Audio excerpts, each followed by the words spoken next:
And today we have Joe and Josh Latour with Latour Asset Management. Welcome, gentlemen. Hey, good to see you again, as always. Yes, we've been doing this for a while. All right, I'm going to pin you down, and you can both have a different thing, and that's okay, because there's a lot of advice.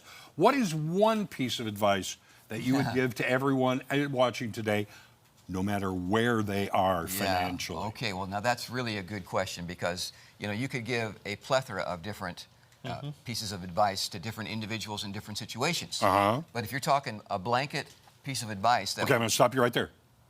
I'm going to go with the new guy first. Okay. And then we're going to see what the old hand has to say about it. All right. What do you think is that one piece of advice? And it doesn't make any difference where they are financially, but a good, sound piece of advice. All right, well, since you're putting me on the spot, Tom. Yes, I am. I think I would say that if you're looking for an advisor, make sure that the advisor you're working with is a fiduciary. Ooh, that's good. We've talked about that word on here before. Explain it again, though. Yep. So fiduciary means that me as an advisor, I have to do what is in the best interest of my clients and prospective clients. Barring any benefit for myself, I need to make sure that I am doing what's in your best interest. And there are rules and regulations to this. This is not just kind of, well, it's not arbitrary. I felt I was doing it. It's not arbitrary. Absolutely. Fiduciary. Find someone who is good with helping you through the financial pitfalls you can fall into. Absolutely. That's your big point of advice. That's mine. You think you can do better on that? Well, I don't know if I can do better, but I can add to it. Okay. There you go. That was really good. Yeah. I would say, secondly, and this seems like a no-brainer, but don't outspend what you have coming in. There you go. That's about the best advice that would be fitting for everybody. If you're spending more than you have coming in, then basically you're going to get yourself into a hole. You're going to be using those credit cards. You're going to be going into debt. And your retirement is not going to be the American dream that you want it to be. Right. You don't want to have a big debt load. So don't outspend what you have coming in.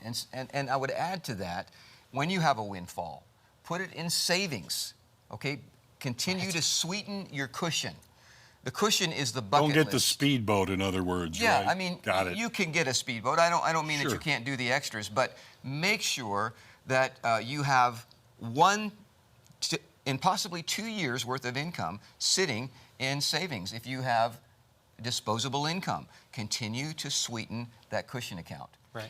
Let me ask you, are there people, and I would think so, but I don't know for sure, so I'm going to ask someone who would give me a good answer. Are there people who don't even realize they're overspending? Yeah, there are people that have gotten themselves into a habit to where they just get whatever they want. There's not a lot of discipline. Yeah. And they've done that. They've cultivated a lifestyle that way, and they've got themselves into a hole.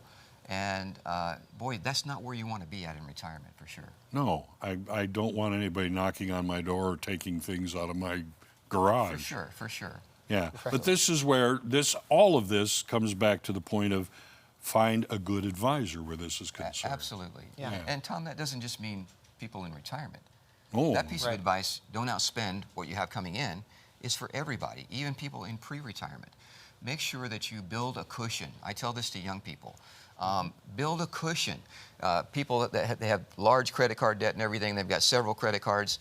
I'm like, don't just put everything on the credit cards. Pay the minimums for a while. Pay yourself. Right. Build that cushion account. Okay? And once you get that cushion account, 6 months, a year, then start putting larger lump sums onto those and knock the lowest one out first, and then the next lowest one. And pretty soon you're out of credit card debt. And then get rid of those things if you don't have enough discipline to use them to where you can pay them off monthly. And don't mistake the idea of pay yourself with spend whatever you have. Pay it by putting it in kind of a lockbox. People want more information about Latour Asset Management and all the different ways that you can help them. How do they get it? Well, Tom, they can always give us a call. The number's on the screen. And definitely go check out our website, latourasset.com. There you are. Latour Asset There you go. Asset Management. A little confusion on my part.